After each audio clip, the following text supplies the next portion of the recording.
Hi friends, आज आपण बनवतोय तव्यावरचं पिठलं। ही एक ट्रेडिशनल महाराष्ट्रीयन डिश आहे आणि माझी अत्यंत फेवरेट आहे। तर चला बघूया कसं बनवायचं ते।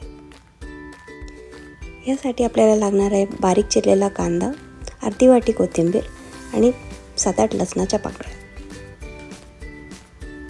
एका पॅन मध्ये मी तेल, जिरा, मोहरी आणि कढीपत्ता टाकून त्यात बारीक चिरलेला लसूण टाकलेला आहे। छान हलवून घ्यायचा आहे जोपर्यंत लसूण नीट शिजत नाही। त्यात नंतर मी बारीक चिरलेला कांदा टाकलेला आहे। कांदा छान परतून घ्यायचा आहे। एका प्लेट मध्ये मी 8 चमचे बेसन पीठ घेतलेला आहे। त्यामध्ये मीठ, लाल मिरची पावडर, हिंग, हळद टाकून त्याला हाताने छान मिक्स करून घ्यायचे आहे।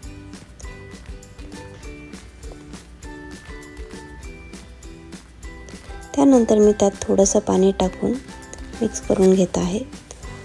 बेसन असं झालं पाहिजे। आपला कांदा आता परतत आलेला आहे। त्यात थोडीशी हळद टाकून छान मिक्स करून घ्यायचा आहे। कांदा असा दिसायला हवा। त्यानंतर आपलं जे बेसनचं मिक्सचर होतं ते ह्याच्यात टाकायचं आहे आणि नीट हलवून घ्यायचं आहे। तव्यावरचं बेसन हे लोखंडाच्या तव्यात अतिशय छान होतं। ह्याला खालून कुरकुरीत असा टेक्स्चर येतो आणि जसं तुम्ही ह्याला हलवत जाल तसं ते घट्ट होत जाते। हे बघा, आता आपलं कसं घट्ट झालेलं आहे बेसन। आता ह्याला पॅनवर नीट पसरवून ह्याच्यावर मी बारीक चिरलेली कोथिंबीर टाकलेली आहे आणि 1 मिनिट ह्याला असंच ठेवायचं। त्यानंतर थोडं शिजल्यानंतर असे मी ह्याचे चौकोनी भाग करत आहे आणि कमीत कमी 3 मिनिटं तरी मी गॅसवर असंच ठेवणार आहे। गॅसची फ्लेम कमीच ठेवायची।